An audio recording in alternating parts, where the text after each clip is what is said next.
My name is, please cheer for you. Thank you for coming here. This is awesome. And thank you so much for welcoming me here. My name is Steve Boyle. I bring greetings from America. Thank you.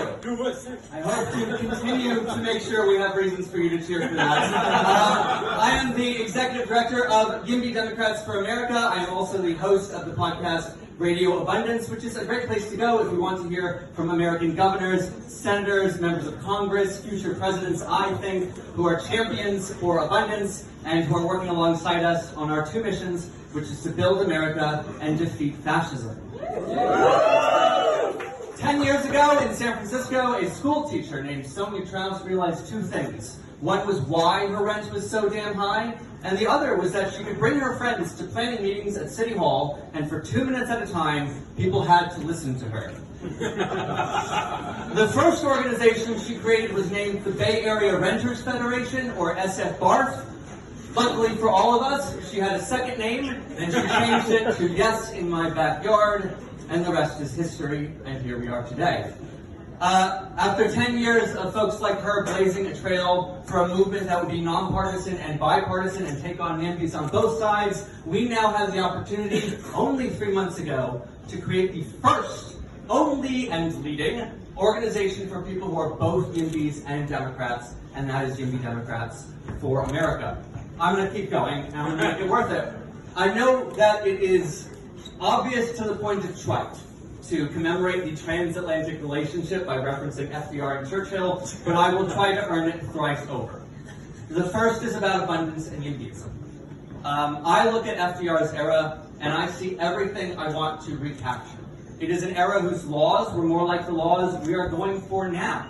It is an era where private citizens and companies built the Empire State Building at the height of the Great Depression, rising to 100 stories. In 13 months, California, where I live, has tried to build high-speed rail for 20 years. It does not exist. It was funded 20 years ago. The bill has gone up since. The government built the Golden Gate Bridge and the Hoover Dam and passed a New Deal. And of course, my lips are chapped. I'm going to get water because I'm going to keep going. I have more, and you won't mind.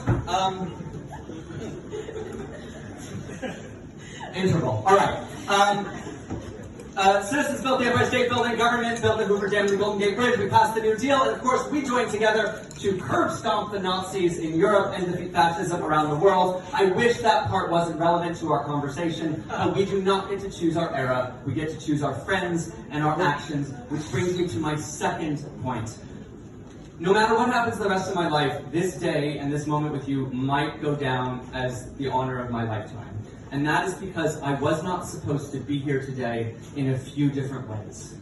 I am not in London to see you. I am in London because tomorrow morning at 8:50 a.m., I will commemorate the 20th anniversary of the day my London Underground train came to a crashing halt. The day desperate eyes looked into mine. The day bloodied hands reached out to me. The day I walked upstairs into the open air covered in soot and other people's blood.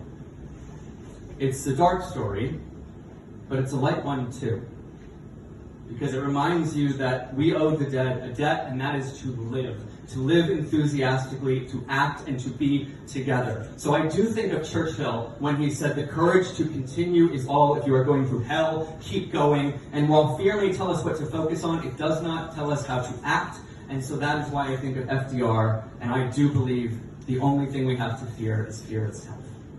As I said, we do not choose the era we live in.